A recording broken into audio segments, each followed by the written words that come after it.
Hey there, everybody. We're getting ready to water some of the plants that we're bringing to market this afternoon with some of our compost tea. It's not really compost tea, it's more of a green manure tea. We have a 50-gallon HDPE bucket, and it has this really pronounced lip right here. And the reason I like having a bucket like that is that we have this little spring-loaded lid clamp here. And so what we do is we have a little screen mesh so that if it rains overnight, we can collect some of the water, but we can lock this in place to prevent any mosquitoes from going in overnight when we're not running our bubbler. But this guy is considerably deeper than the bucket that I use for our bubbler station when we're doing transplants and things. So there is one other critical detail that we add in to make this a little bit more useful to us. And I thought I would share that with you now. So what I have is a simple S-hook, just looped around the lip here when we are running our bubbler. And when it's going in here, and I may just leave this on all the time, so give me just a moment.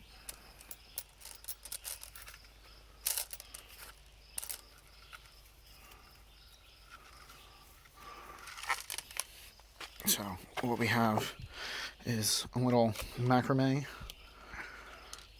basket so that I can have something with which to pull that up. And so that sits there. It holds down some of it, but the rest of it will kind of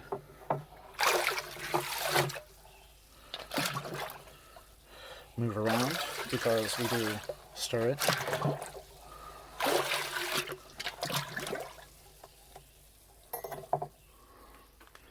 And so that's ready to fire up, and I'll show you what that looks like in just a second, and then we're going to take a look at some cuttings and see how things are doing. So this is what it looks like and sounds like when it's going.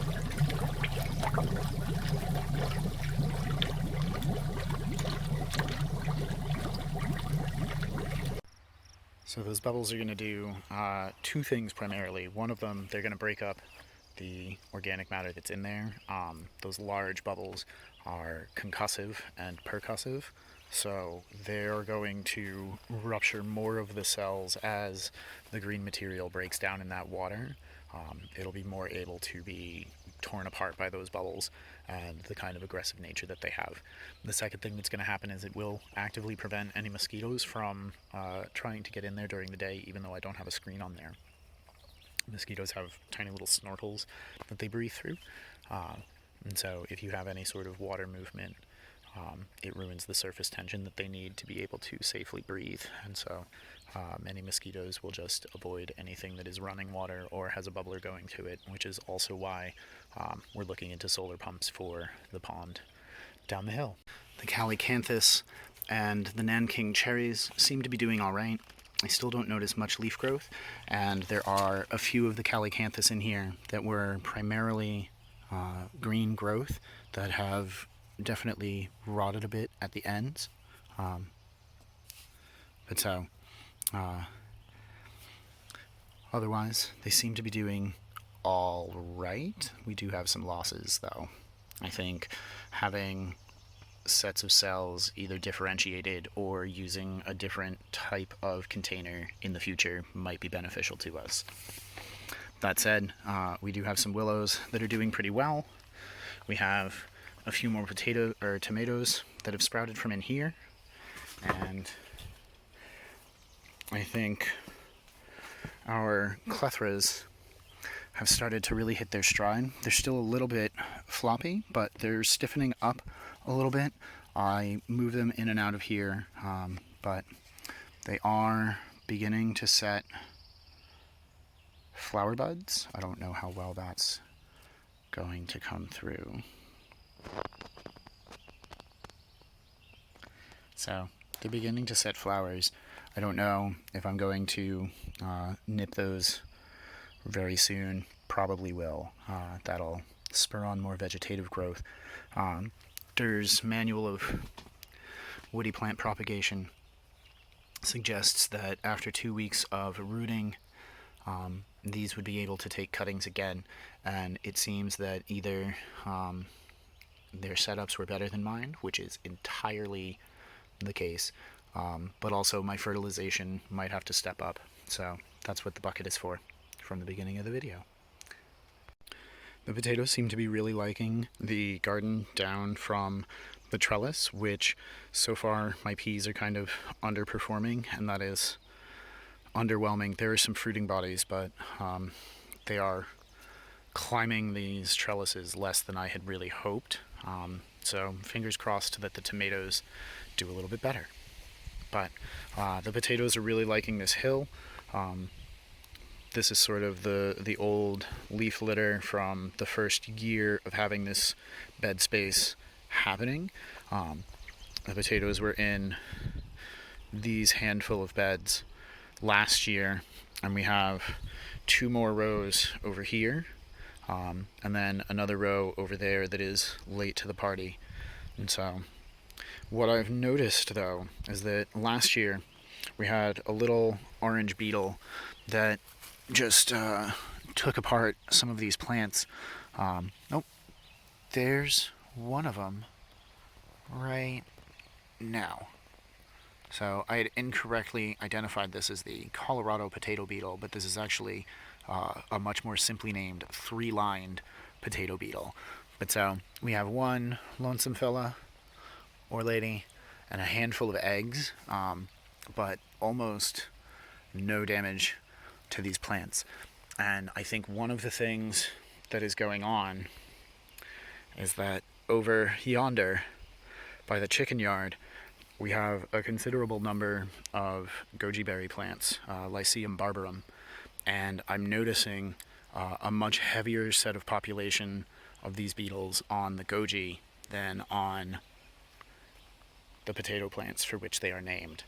And so the goji has a larger underground root system, and it has spread considerably. We're actively encouraging more rooting structures, and so I think that those plants had some significant browse last year as well, but it wasn't really noted. So these guys are doing better than I expected, and I think that's in part due to having an array of plants from which they can choose. This plant I thought next to nothing of got huge. I still don't know exactly what it is. Picture this, plant net, iNaturalist, they all seem to think that this is cannabis, and it's definitely not. Do you guys know? Some of the peppers still look a little stunted, and the grass cover has definitely been blown around a bit and shrunk, so it's time to add a little bit more.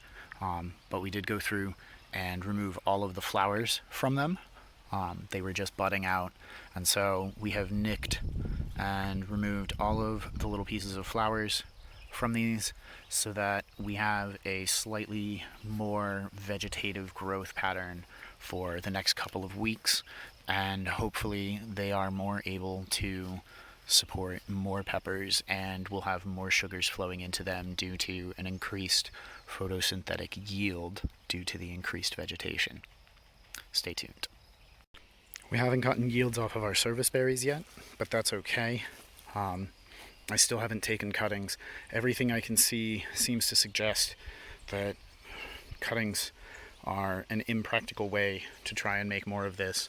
So I think I'm just going to have to wait, try to find seeds to propagate it from, and just keep hoping. That said, our groundnut in this bed has done exceedingly well. There's another guy right here that seems to have fallen on some hard times, so we'll see if we can't help it along.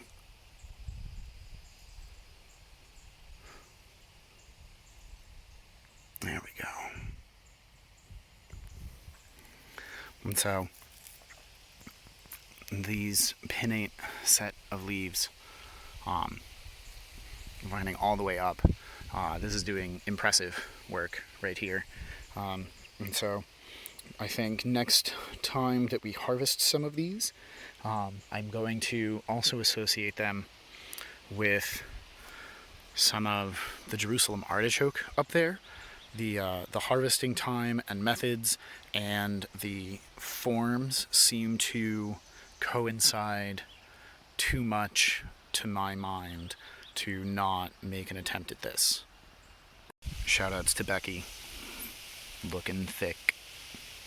There's some more Apios americana planted over on this side of the bed, and you can see it seems to have really liked its spot. You can see just how huge some of these leaves are, and so it's actually overtaken the stick it was planted with and is absolutely massive. This will try to overtake the grass, but it doesn't handle foot traffic well, so I think I'm going to have to come back with a branch and stake this up and give it a little bit more prominence, keep it safe. The Jerusalem artichokes have gone crazy. I'm very excited to see how well they're doing.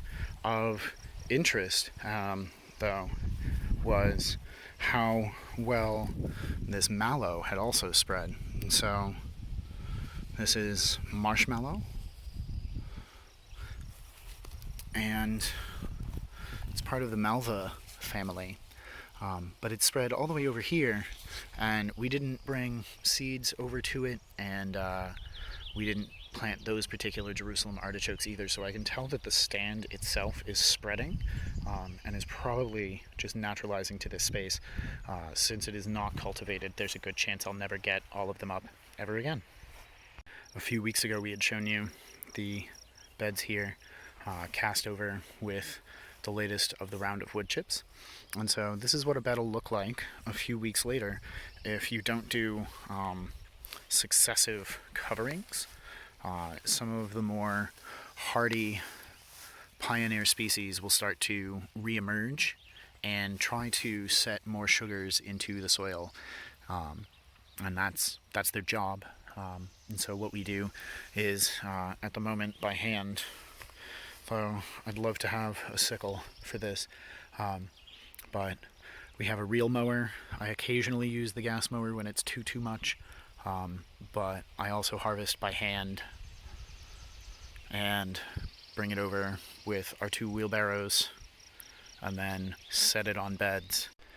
I've noticed some dieback on some of the willows, but given that the cuttings were free and the dirt was a steal and the pots were free except for a conversation and a little bit of time in the car with the dog, you know, I don't worry. I'm not out that much. I can reuse these pots. The ones that are doing well, I can let sit for a little bit longer, and they will start to fill out like some of the others, and it'll be great. Things will be nice. We'll keep on rocking. So this is the comfort when the plants are so inexpensive, and it's really just the care and the time investment for trying to give them some support, but also making them put out some effort. So, till next time, hope you're all doing well. Hope your gardens are thriving. We hope your plants are taking off and the food is coming in. Till next time, thanks for watching. Happy planting.